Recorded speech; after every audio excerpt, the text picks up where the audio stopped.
সংসারে নানান রকম অশান্তিতে বিধ্বস্ত এক ব্রাহ্মভক্ত ঠাকুরের কাছে এসেছেন। এসে ঠাকুরকে বলছেন, ঠাকুর, সংসার ত্যাগ করব ভাবছি, ধর্মকর্মে মন দেব, ঈশ্বরের নাম গুণগান করব, বেশ হবে। সেই ব্রাহ্মভক্তের কথা শুনে ঠাকুর তাকে বললেন, সংসার ত্যাগ করা সকলের পক্ষে তো সম্ভব নয় গো। ঠাকুর বলছেন, যাদের ভোগান্ত হয়নি তাদের পক্ষে সংসার ত্যাগ এ তো একেবারে ভালো কাজ নয়। দুয়ানা মদে কি মাতাল হবে গো? সেই ব্রাহ্মভক্ত হতাশ হয়ে ঠাকুরের দিকে তাকিয়ে বললেন, তবে কি করব ঠাকুর? ঠাকুর বলছেন, নিষ্কাম কর্ম করবে, হাতে তেল মেখে কাঁঠাল ভাঙবে, বড় মানুষের বাড়ির দাসীর মতো থাকবে। বড় মানুষের বাড়ির দাসী যেমন সব কাজ করে কিন্তু তার মন থাকে দেশে, এই হলো নিষ্কাম কর্ম। এরই নাম হলো মনে ত্যাগ। তুমি সংসারে থাকবে কিন্তু তোমার মনটাকে সংসারে রাখবে না। ঠাকুর সেই ব্রাহ্ম ভক্তকে আশ্বাস দিয়ে বলছেন, দেখো, পুরনো ঘটি রোজ রোজ মাজতে হয়, তবে তো তা চকচক করে, একবার মাজলে কি হয় গো? তাই জন্যে সবসময় তার নামগুণগান কীর্তন করা, প্রার্থনা করা দরকার। বিবেক, বৈরাগ্য আর সংসার অনিত্য, এই বোধ মনের মধ্যে সব সময় রাখবে, তবে আর সংসারের অশান্তিতে তোমার মন অশান্ত হবে না। শ্রী ব্রাহ্মভক্ত ঠাকুরকে আবার বলছেন, আপনি তো বললেন সংসার অনিত্য, এই বোধ মনের মধ্যে সবসময় জাগিয়ে রাখতে, কিন্তু এর উপায় কি? উত্তরে ঠাকুর হেসে তাকে বলছেন, এর উপায় তো আছে, তার প্রতি অনুরাগ আর তাকে প্রাণ দিয়ে ভালোবাসা। তার প্রতি অনুরাগ আর ভালোবাসা যত তীব্র হবে ততই তোমার প্রার্থনা হবে গভীর থেকে গভীরতর, আর প্রার্থনা যত গভীর হবে ততই তোমার সংসারকে অনিত্য বলে মনে হবে।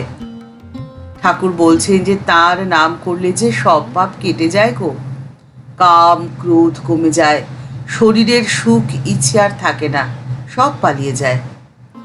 ঠাকুরের কথা শুনে সে ব্রাহ্ম ভক্ত ঠাকুরকে বলছেন, আপনি যে কি বলেন ঠাকুর, সংসারের এত অশান্তির মাঝে, এত ঝুট ঝামেলার মাঝে তার নাম করার মন আসে কোথায়? তার নাম করার মতো সময় বা কোথায় পাব? উত্তরে ঠাকুর সেই ব্রাহ্মভক্তকে বলছেন, বেশ তো বেশ, তাহলে এই প্রার্থনাটাই তার কাছে করো, যে তিনি যেন তার নাম করার রুচি তোমার মনের মধ্যে দেন। দেখবে তিনি তোমার মনের ইচ্ছে ঠিক পূর্ণ করে দেবেন। তুমি ঠিক সময় করে তার নাম করতে পারবে গো। একবার যদি তার নামে তোমার রুচি আসে তাহলে যে আর কোনো চিন্তা নেই। আর ঠিক সেই জন্য এই সময় যতই কঠিন হোক, সমস্যার যতই জটিল হোক, সংসারের অশান্তি যতই তীব্র থেকে তীব্রতর হোক না কেন, কখনোই নিজের মনকে অশান্ত করা উচিত নয়। জীবনের প্রয়োজন একটি লক্ষ্যের, একটি উদ্দেশ্যর, আর সেই লক্ষ্য পূরণের জন্যে 3টি পদক্ষেপের অত্যন্ত প্রয়োজন। সেই 3টি পদক্ষেপ পর্যায়ক্রমে হলো, প্রথমেই আপনাকে লক্ষ্যটিকে নির্ধারিত করতে হবে যে আপনার জীবনের লক্ষ্য বা উদ্দেশ্যটা সঠিক কী। দ্বিতীয়ত, সেই লক্ষ্যে পৌঁছানোর জন্য সঠিক পরিকল্পনার প্রয়োজন। পরিকল্পনা যদি সঠিক না হয় তাহলে লক্ষ্য পূরণ কখনোই সম্ভব নয়। আর তৃতীয়ত, চরম লক্ষ্যকে কিছু সময়ের জন্য দূরে সরিয়ে রাখতে হয় এবং তার পরিবর্তে সময় অনুযায়ী প্রয়োজনীয় কাজে মন দিতে হয়। সময় অনুযায়ী প্রয়োজনীয় কাজে যদি মন দেওয়া যায় তাহলে ধাপে ধাপে ঠিক লক্ষ্যে পৌঁছানো যায়। যেমন ছাদে উঠতে গেলে সিঁড়ির প্রত্যেকটি ধাপ অত্যন্ত গুরুত্বপূর্ণ। একটি ধাপকেও যদি অবহেলা করা হয় তাহলে লক্ষ্যে পৌঁছানো কোনোভাবেই সম্ভব নয়। ঠিক সেভাবেই জীবনের লক্ষ্য পূরণের জন্যে প্রতিটি পদক্ষেপ অত্যন্ত গুরুত্বপূর্ণ। প্রত্যেকটি ধাপে কোনো না কোনো বাধা তো আসবেই।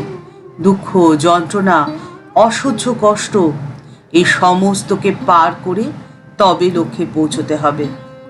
স্বামীজি বলছেন, সমস্ত দুঃখকে ভুলে যাও, আনন্দ করো, আবার সুখী হওয়ার চেষ্টা করো, আবার কাজে মন দাও।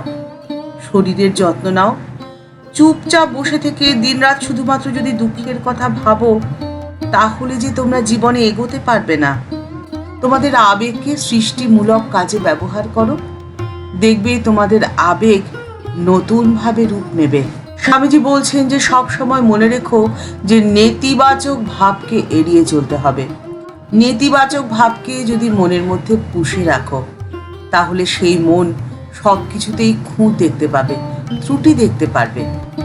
এর মধ্যে দিয়ে কখনোই জীবনের উন্নতি সম্ভব নয়। আর ঠিক সেই জন্যেই ইতিবাচক মনোভাবকে ধরে রাখতে হয়। ইতিবাচক মনোভাব সম্পন্ন মানুষেরা যে কোনো অবস্থার মধ্যে থেকে ঠিক সুযোগ বের করে নিতে জানে, কারণ তারা সব কিছুর মধ্যেই পজিটিভিটি দেখতে পায়। জীবনে দুঃখ, যন্ত্রণা, হতাশা থাকবেই। এর জন্য কান্নাকাটি করে কোনো লাভ নেই, মন খারাপ করেও কোনো লাভ হবে না। প্রয়োজন সুযোগের সদ্ব্যবহার করা আর সুযোগটিকে খুঁজে নিতে জানা। যারা সুযোগের জন্য অপেক্ষা করে বসে থাকে তারা তো বোকা।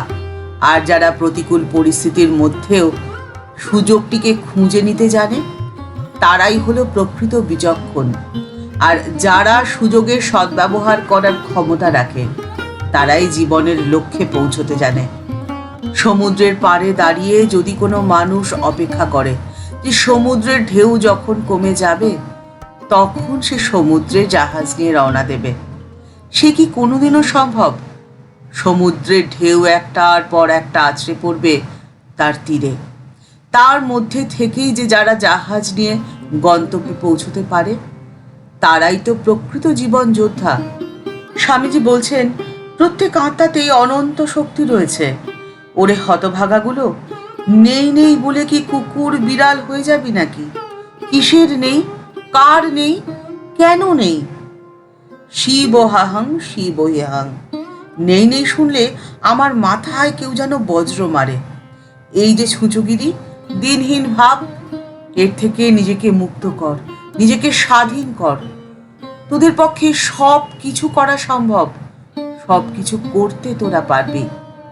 এই বিশ্বাসকে যদি মনের মধ্যে নাই রাখতে পারিস, তাহলে তোরা কিসের রামকৃষ্ণের ভক্ত, কিসের রামকৃষ্ণের সন্তান?